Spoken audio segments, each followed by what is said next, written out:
got in the business in 2006, and one of the first things that my manager taught me was following rate movement. And what does that mean?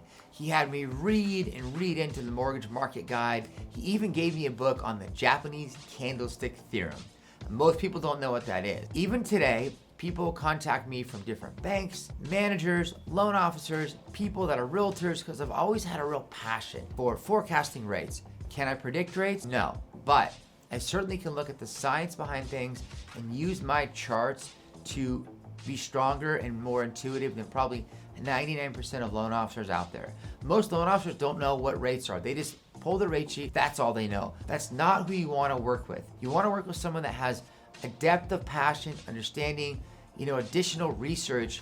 It's really important because your rate's important. I want to just touch on how I go about my day. One, I have about 3 charts open throughout the day, every single day. I look at the 10-year treasury, the bond market, the Dow futures before the market opens, the Japanese candlestick theorem, any high economic reports that I think will be very telling for how the market will move. And then you have to watch it daily. You have to study it. We have what are called closing technicals. So if things are deteriorating from a rate standpoint at the end of the day, and we don't get what's called the midday retrenchment, you have to look at that bond market rollover with how it then offsets with the early morning, pre-opening technicals.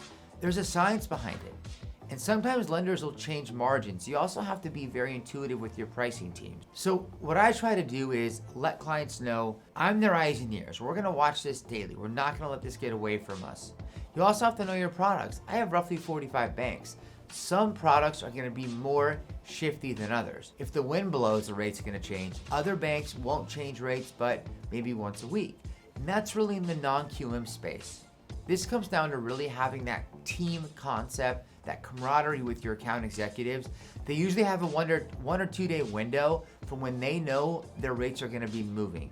So really focus on your key economic indicators, your high impact reports, like the Fed. When the Federal Reserve meets, they meet 8 times a year. It's a committee of 12. It's always gonna be a high impact report. The CPI, the PPI, the jobs report, some of those are gonna be very telling. And you can usually see, as a rule of thumb, weaker than economic data is good for interest rates. Positive economic data is bad for interest rates. I just wanted to give you a little snapshot. I don't want to take too much time, but if anyone has questions, whether you're a loan officer or a realtor or a client, I always want to put myself in the shoes of the client. Who would you want to have watching after your loan? Someone that you ask about interest rates and they say, you know what, I don't really follow them. Someone that really has a passion to know what moves interest rates. Interest rates were artificially kept low really since 2012. And let's go over the why. The government was artificially keeping them low.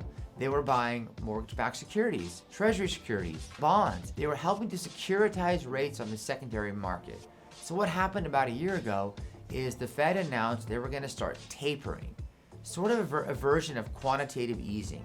They were going to start tapering and pulling back and buying less mortgage bonds, mortgage-backed securities, etc. They were buying 20 to 50 billion a week to securitize those loans. They started to pull back to raise interest rates. The Fed's been raising short-term rates. One of the biggest misconceptions in lending is that when the Fed raises short-term rates, it raises long-term mortgage rates. It really doesn't. And oftentimes, it can have an inverse effect.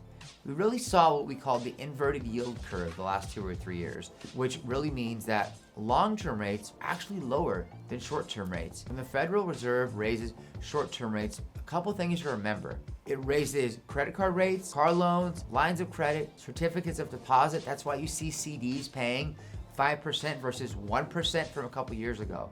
So to summarize, contact me for all of your rate questions. I love this stuff. I'm a mortgage nerd. I love it. I can talk shop. I will educate you. I'll let you know what I see, and let's make it a great year.